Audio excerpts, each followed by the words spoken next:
الله والصلاة والسلام على أشرف خلق الله سيدنا محمد بن عبد الله، ما ضاقت إلا وفرجها الله. حبايب قلب ريري الغاليين، عاملين ايه؟ وحشتوني قوي قوي قوي. طبعا هنبدأ يومنا النهاردة بالصلاة على الحبيب المصطفى، اللهم صل وسلم وبارك عليك يا حبيبي يا رسول الله. النهاردة التلات يا جماعة، يعني عندنا سوق، يعني عندنا ضغطة شغل النهاردة، وعندنا شوي سمك، وعندنا عندنا الخير كله ان شاء الله. اللهم امين يا رب.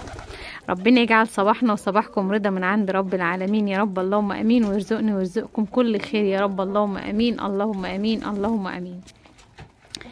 طبعا يا جماعة بدأت يومي كده عند الطيور. واول حاجة طبعا انا انحرمت من اللقطة دي من زمان قوي، بقالي اكتر من كام سنة. طبعا ده الحمام بتاعي، ده الحمام البلدي بتاعي، طبعا ما كانش بيحط على الارض اطلاقا، استحالة طبعا ان هو كان يقف قدامي كده. هي الحمامة الحمراء دي والحمامة البيضاء اللي هناك دي وذكرها بس هما اللي كانوا بيقفوا على الارض وياكلوا من عندي. لكن الحمام البلدي ده طبعا خواف وجبان وبيطير بعيد، بس بقى الحوجة مرة بعيد عنكو. الجوع زي ما بيقولوا كده، الجوع كافر. الجوع خلاه ينزل ويآمن ويقعد. لما انا حطيت للحمامة دي اكل نزل كله قدامي. طبعا يا جماعة مطلبتش منكم اللايك فضلا وليس امرا، لو حابين ام رحاب وحابين الفيديوهات بتاعتها تدعموني باللايك، وطبعا بشكركم جدا جدا جدا.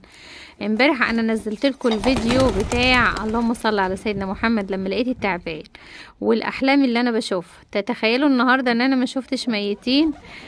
جالي كومنتات كتيره قوي بالنسبه لتفسير الرؤى.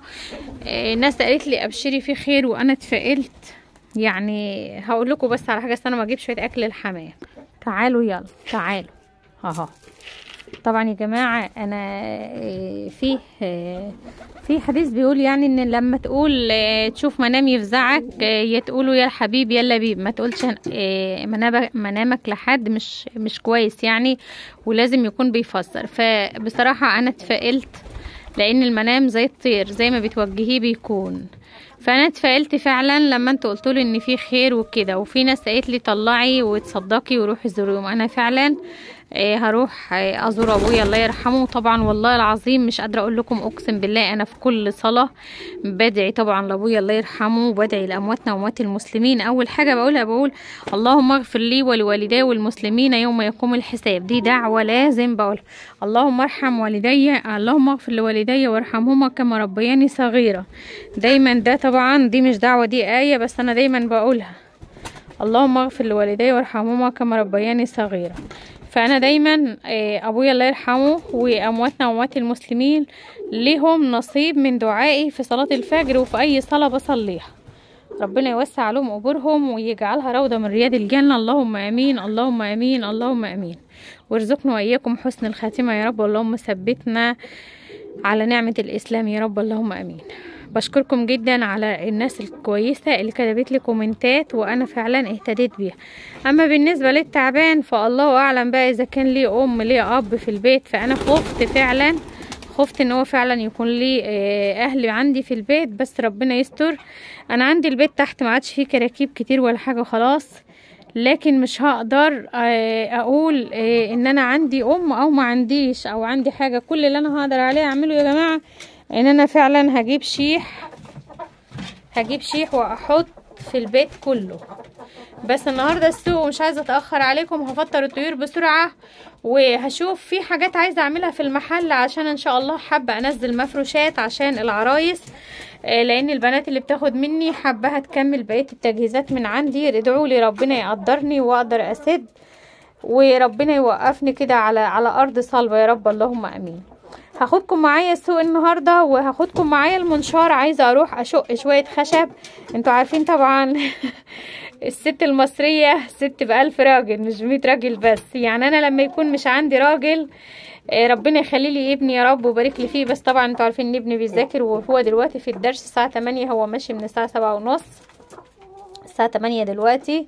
بفطر طيوري عشان اروح افتح المحل واسيبه مفتوح واسيب روفان فيه واروح السوق واروح المنشار. وبعد كده لما نيجي من السوق هنشوف احنا جبنا ايه مع بعض، هنشوي السمك، هنجهز الغدا، كله على حسب تسهيل ربنا. بس يا ريت تحطوا لي لايك ودعوه حلوه من القلب، وربنا يبارك لي فيكم ولا يحرمني منكم ابدا ابدا ابدا، ويجازيكم عني خير الجزاء، اللهم امين. ربنا يرزقكم رزقا حلالا طيبا مباركا فيه، وبارك لكم في اولادكم ومالكم، ويجعل خير الدنيا كله عندي وعندكم يا رب، اللهم امين. بحبكم في الله، وربنا يديمكم نعمه في حياتي. كملوا معايا الفيديو للنهايه، ويا رب ما تنسوش اللايك لأم رحاب. بصوا يا جماعه، قبل ما انزل انا حسيت بعين الديك دهيت، حاسه فيها حاجه مش طبيعيه، حاساها ضيقه شويه وبشبه ورمه عن العين التانية. انا مش عارفه إيه يعني، انا مش عرفت هو بيشوف ولا ما بيشوفش، عشان زي ما انتم شايفين كده انا ماسكاه.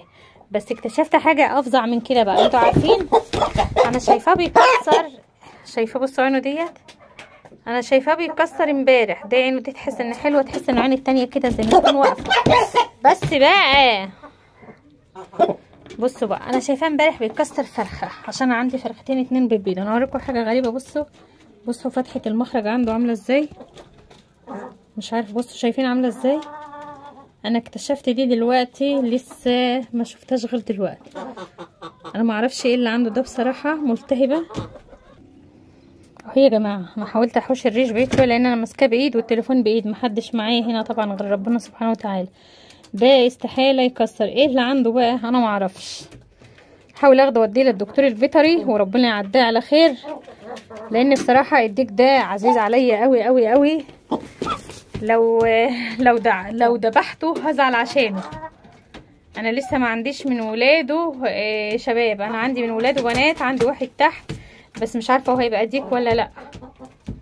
فادعوا لي بقى، وان شاء الله هروح اجيب له علاج واشوف الدنيا فيها ايه. يلا معلش طولت عليكم، تعالوا بقى نكمل روتيننا النهارده. طبعا يا جماعه هقول لكم على كل حاجه في الفيديو ايه اللي حصل لي النهارده. انا نزلت بقى، خلصت جيت من السوق وعايزين نجهز الغدا مع بعض، فقعدت شويه في المحل لحد الظهر ما اذن، وكان لسه ابني ما جاش من سيدي سالم، فقلت بقى ايه اروح اعمل برام رز واشوي السمك. انا هنا بقى بغسل الرز، عايرت الرز على قد البرام، وطبعا انا عاملاه معاكم قبل كده.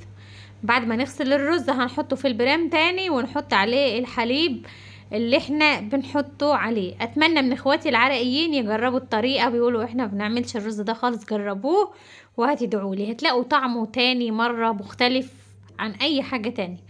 اللبن زي ما انتم شايفين كده، انا جيت طبعا مستعجله وطلعت من الفريزر، حطيته شويه في الفرن سخن. على ما سخنت الفرن وغسلت الرز كان هو سخن، فك شويه، حطيت عليه شويه ميه والزياده شلته. الفرن طبعا سخن مسبقا، متولع كده قبلها ب10 دقايق، سخن وحلو. خلاص هنحط البرام ونعلي عليه من تحت ونهدي عليه من فوق شويه، حد اول ما يعمل وش هنشوفه مع بعض انا هنكمله ازاي. عندي معونين كده في الحوض، قلت اغسل بس الحله دي اللي انا كنت حاطه فيها اللبن، نضيفه خساره بدل ما تتحط في الحوض وتكركب وتكون مع مواعين كتير. الحاجه مادام نضيفه بشطفها بسرعه، بديها دعكه خفيفه كده واشيلها على طول من الحوض. لما نزلت السوق يا جماعه، انا ما روحتش السوق اللي في البلد التانية، انا كنت ناويه اروح المنشار واروح السوق اللي في البلد اللي فيها المنشار، اللي انا كنت مصوره فيها السوق اللي فات، واجيب سمك، بس عشان انا عندي حاجات في التلاجة. فبصراحة اتصلت على الراجل صاحب المنشار، لقيته في مشوار، فنزلت السوق هنا، قلت اجيب سمك وخضار وخلاص واروح. لقيت السمك ب50 جنيه، بس ايه قد كف الايد، صغير ومش طازة، فما عجبنيش بصراحه. لقيت البوري اللي انا جايباه ده اسمه بوري يا جماعه، عشان اخواتي اللي من بره مصر ده اسمه بوري، بيبقى طعمه حلو قوي، ده اللي احنا بنكسر منه الفسيخ. فلقيته ب55، فوزنت كيلو. بصوا بقى، غسلته. البرام الرز بدأ يعمل الوش زي ما انتوا شايفين، بس لسه فيه لبن، لسه فيه حليب، لسه بيغلي. بحاول انا انقله. لو انت مش هتحطي سمك جنب منه سيبيه عادي خالص لحد ما يستوي ويشرب اللبن بتاعه. انا بقى عايزه انقله عشان اجنبه في جنب كده، علشان استغل الوقت، وكمان استغل النار، استغل الغاز. انتوا عارفين انبوبه الغاز غاليه ومش بتكفي كتير، فحبيت ان انا احط السمك جنب برام الرز، عشان السمك ده هيطيب على الهادي، واحنا كمان هنهدي النار للبرام بتاعنا، فبكده يستوي ويبقى ضربنا عصفورين بحجر واحد.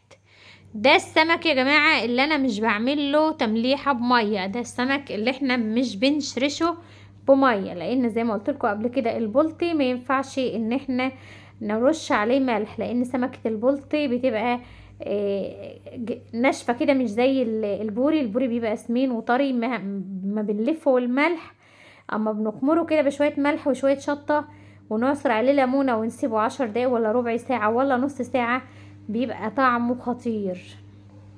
بعد انا ما حطيت السمك في الفرن كده، الفرن طبعا حامي عشان كان فيه برام روز، يعني العرسة بتاعته حامية جامد، فعشان ما يتحرقش مني بقلبه بالراحة على الجنب التاني.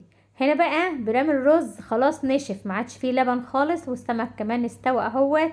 فانا عملت فيه ايه بقى يا جماعة؟ انا بنغطي وش برام الرز عشان وشه ما ينشفش منك وتيجي تاكليه تلاقيه كده ايه مقلحف زي ما بيقولوا كده، لا هيبقى وشه طري، وهو البرام يصهد على بعضه كده، لو في حبايه لسه حصى من النص ولا من الجنب ولا حاجه يبدأ ايه يتكمر ويصهد على بعضه ويستوي كده على الهادي، وبننقله بقى على نار هاديه بقى.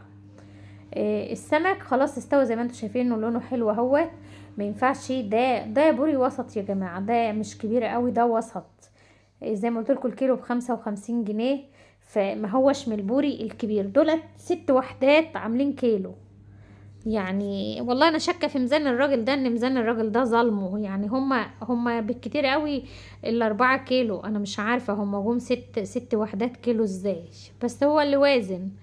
المهم يا جماعة انا حطيت الكيس النايلون ده تحت منه علشان اكمر فيه السمك، فلقيت الكيس بدأ يسيح من صهد السمك. احنا بنرش عليه الملح، حابة ترش عليه شوية كمون، شوية بهارات سمك اللي انت حابة تحطيه. انا هحط عليه ملح وشطة فقط لا غير. في ناس بتحط له ملح بس، بتوع المطاعم بيرشوا له ملح بس، لما بتوع الشوايات لما بتكوني شاوية عند حد برشلك عليه ملح وخلاص. في ناس بتحط كزبرة خضراء وتعمل له بقى ايه تبشر له جزرايه، تبشر له طماطمايه وشويه بقدونس وترشهم عليه، وترش تحت منه وترش عليه ملح وكمون وتغطيه زي ما انت عايز. انا هنا خلاص خلصت وجهزت، والبرام بتاعي خلاص استوى، بس انا ههدي عليه النار خالص وهسيبه. اللي انا رشيته الاول الملح، ودلوقتي انا برش عليه شطة حامية. ده كان الروتين بتاعنا النهاردة التلات. طبعا مش ده كله كان الروتين، بس ده روتين طول النهار ما بيخلص، والزاد مع المحل مع البيت. والله الله المستعان، دعواتكم ليا يا جماعة. طبعا الليمون بيديله طعم حلو وكمان بيطري جسمه. اتمنى لو وصلت لحد هنا بالله عليكي ما تنسي اللايك، ودعوة حلوة كده من القلب زي ما انتم متعودين تدعولي. ربنا يخليكم ليا ويديمكم نعمة في حياتي ولا يحرمني منكم ابدا، ويبارك لكم في كل ما تملكم يا رب، اللهم امين. كل متابعيني وكل حبايبي ربنا يبارك لهم في مالهم وفي اولادهم وفي كل شيء يا رب، اللهم امين. بحبكم قوي قوي قوي قوي والله، ربنا وحده يعلم. انتوا عيلتي اللي انا ما شفتهاش، انتوا عيلتي التانية. خلاص حطينا الكيس النايلون، وبعد كده غطينا عليه بالفويل علشان خاطر يفضل سخن لحد ابني ما يرجع بالسلامة ويضطر كمان في بعضه. هنا بقى الطبقين اللي كانوا عندي على الحوض هروقهم كمان عشان لما اخلص. سبحان الله، العبد في التفكير والرب في التدبير. انا كان عندي غسيل عايز يتصبن لكن مش كتير، كلها هدوم محمد بتاعت الدروس وغيار ليا وكم غيار لروفان، يعني هو كله هدوم محمد. ربنا يخليه ويخلي لي هدومه وما يحرمنيش منه ابدا ولا من غسيله يا رب، اللهم امين.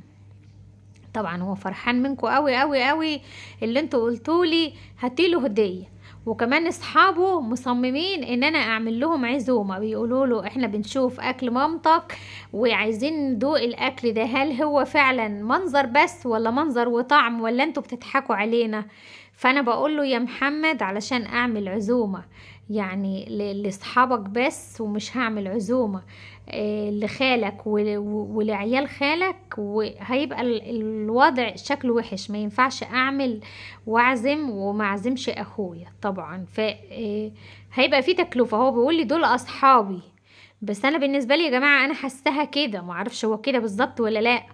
انا مش عايزه حد يزعل مني، لا القريب ولا الغريب. وغير كده كمان يا جماعه، انتوا عارفين الدنيا رايحه فين، فالدنيا هتبقى غاليه قوي عليا وربنا اللي يعلم. المحل واخد كل فلوسي اول باول. الواحد عاد بيستخسر يجيب الحاجه علشان يجيب حاجه في المحل، علشان ربنا يرزقنا، وعشان يبقى في حاجه زيه زي المحلات اللي بره. فانا قلت له يا محمد خلي العزومه لما ربنا يكرمك وتجيب الشهاده، هعمل لك عزومه كبيره واعزم فيها اللي انت عايز تعزمه، يبقى كده عزومه اي حد يبقى موجود فيها. وهعمل لك حفله على جاتوه وتورته بس.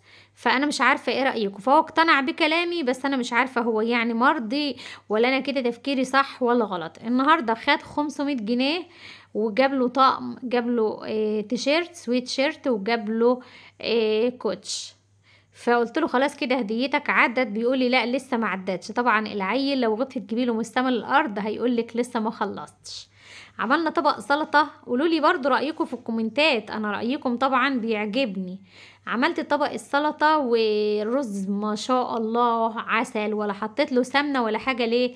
لان اللبن ده لبن جاموسي وبيبقى سمين عن لبن البقر، فالرز نازل مفرفر وحلو اهوت وناعم، كأنك بصي ساقياه سمنة. ربنا يديم الخير على اصحابه يا رب، وبارك لهم الصحاب اللي احنا بنجيب من عندهم اللبن، وبارك للجميع يا رب اللهم امين. رحت لقيت امي عندها سمك، مرات اخويا شويه ومنزلها لها. طبعا روفان بتشيل الطبق تحطه على الارض عشان هي عايزه ستها تاكل من معانا. فانا زعقت لها قلت لها لا حط الطبق كمان على الصينيه تاني، وكشفنا اللي نفسه من حاجه ياكلها. طبعا انتوا عارفين يا جماعة، اما يبقى فيه خير ادي احنا بنجيب بزيادة. الحمد لله بنجيب يا دوبك هما 6، هيتبقى مننا 2 مش مشكلة، رزق من ربنا. نزلنا اتغدينا احنا وامي وحمدنا ربنا وشربنا الشاي، وطلعت على طول على السخان. طبعا العصر أذن، محمد طلع راح المحل، وانا قلت بقى اشغل الغسالة لربما من بكرة، محدش عارف الظروف فيها ايه. يعني بصراحة مدام هو في المحل بيبقى فيه فرصة، اي زبونة بتيجي هو بيتصل عليا ويقول لي تعالي يا امي كلمي. فالنهارده كان السوق والستات بقى جايين من السوق هبطانين وشاويين سمك، فما اظنش ان هيبقى فيه بيع وشراء. فقلت خلاص اصب. وصلت لحد هنا واديتكم طاقة ايجابية، وكان يومنا حلو مع بعض. يا رب يا رب يبارك لكم ويخلي لكم يا رب. ما تنسوش اللايك، وقولوا لي رأيكم في كومنت، وبشكركم على دعواتكم الحلوة. يا رب يجعل لي ويجعل لكم منها نصيب. بحبكم في الله، ربنا يديمكم نعمة في حياتي. شير للفيديو لايك، والسلام عليكم ورحمة الله وبركاته.